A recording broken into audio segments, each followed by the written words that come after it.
Okay, which It's one? about if there is any problem with watching fireworks on the 4th. Oh, it was on a chat. I didn't see it. Yes, it was from this. Oh yeah, I apologize. Whoever put on chat, I apologize. So is it a problem? Okay, it's not the biggest problem in the world, but we have one of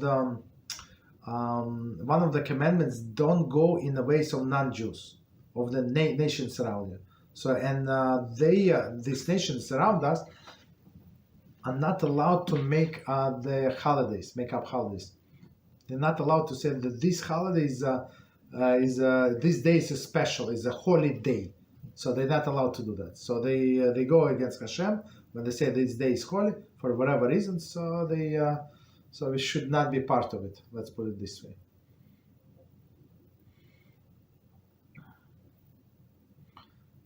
I'm not sure what date is going to be, what day of the week, but if it's Monday through Thursday, we're going to have class. Beezrat HaShem.